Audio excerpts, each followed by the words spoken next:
Hi, my name's Jonathan Hicks. We're back at the Dice Cup, and this evening I'm joined by Peter, Steve, and we've just finished playing My Village. Now, this is not Village. This is kind of Village the dice game. So it's very similar in theme. So you have your little village here with a bunch of workers and the inimitable Death who kills them every now and then.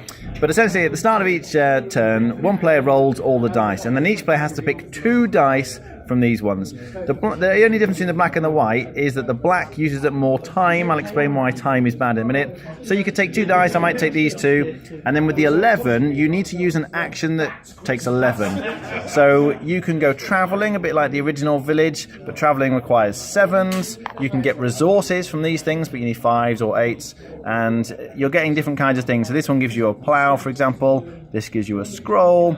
And over here you can get a church, and then you can get monks to go in the church. That's one way you can get score points. There's a few random things that do different, like some endgame scoring things here, for example.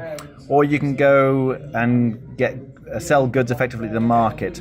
But the key thing is that you either take a black action, so like one of these, or you can take as many white actions as you like. So typically when you take a black action, you take the card, you flip it over, and it becomes a white action that you add to your supply here, and you're trying to chain these things together. So if I manage to roll a 9 in a future turn, I could do both of these actions, which would add to my resources. So I'd get an extra plough and an extra caravan, sort of both at the same time. So you're scoring points in different ways. When you score the travelling points, you have to do them in order, and you can see the points you're going to get at the top left there. The goods are just used to get other points in other ways.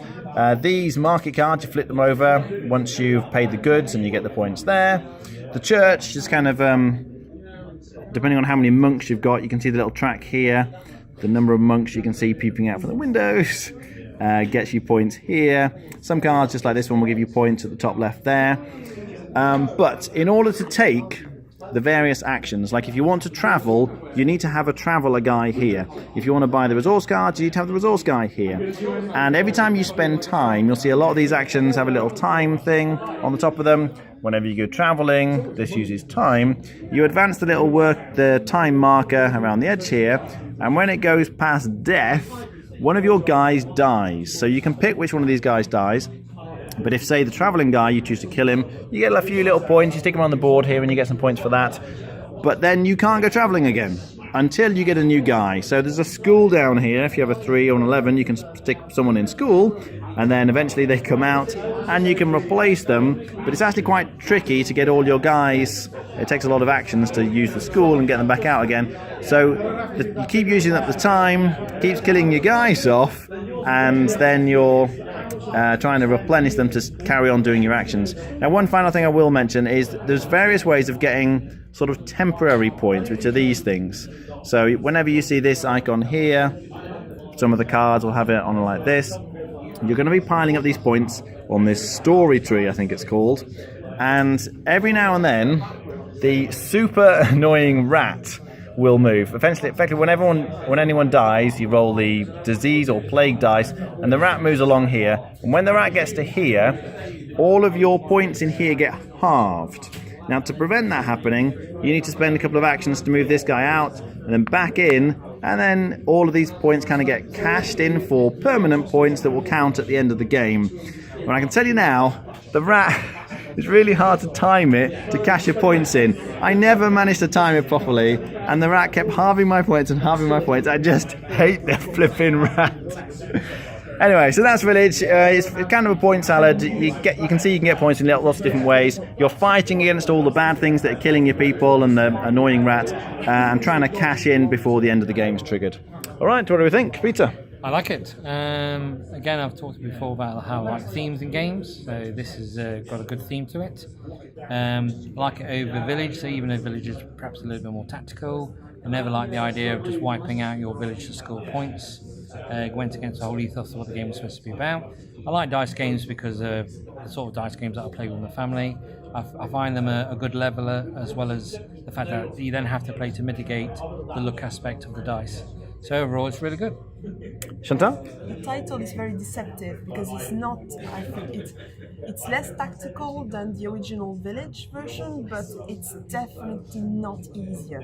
Like you would have loads of other elements that would add some complexity to it, some other things that are simplified, but overall it would be, I think, the same level of demands on the players. So not an easier version for children, definitely not.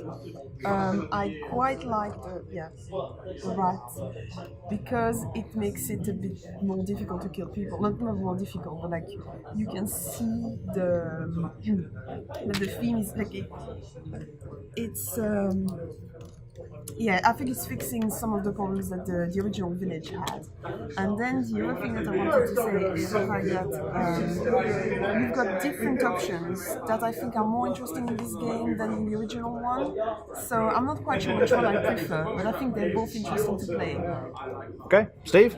I think it's slightly more balanced than Village. I agree with Peter, although I actually prefer original Village. I think the killing off people to get points just feels wrong. It just if you kill more people than the people, you'll get more endgame points. I'm like, to be fair, I think my family's doing better if it's still alive. And so that's in terms of, I understand why it has to be done. It's a timing of the game, and this, you don't get many points at all for killing people off. So I quite like that aspect of it. I also think the strategies are more balanced and you can't be cut out. So if everyone's going down the craftsman route, that's absolutely fine. Everyone can have access to the same craftsman, and it's not someone just taking all the cubes from an action pool. When that action's gone, it's gone.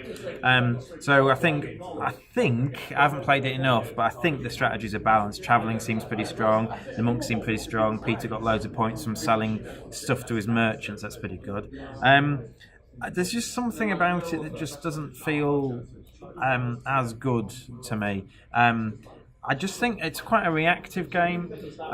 In Village, you can have an idea, well, he's going to take that cube because he's going to go there, and I know I need a yellow one. And you can although you kind of have a strategy in this game, you can kind of plan ahead, I think, until you see what the dice are, especially if you're going fourth. Even when you see what the dice are, Jonathan takes something, Peter takes something, Chantal takes something, and I'm left with a few dice and a few black dice. I'm like, sir. So you can mitigate it, but I have to wait until it's my turn before I can think about what I really want to do with the dice there. And I just think it's been a bit slow, and I don't quite like that. Rating out of 10? If you ask me which one I play both, but if I got to pick, I would pick Village all day long. So I'd probably only rate this a 6. Okay, Chantal? I would maybe go for a 7, but I would need to play it another time to be sure. Also, I think the ending can be quite anticlimactic because you only need to reach a certain amount of dead people, and that's it. So that's a bit, Okay, Peter? I'd give it a 7. I'd rather play this than Village.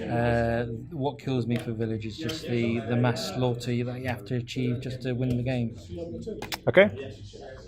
I actually like the original Village, and I like the theme of it in that you're sort of, these people are going down in the records, the annals of history as important people, and you're getting prestige points if you like that. In this, though, it's just punishing. People keep dying, and that's not helpful in any way, really. So I really didn't enjoy this one.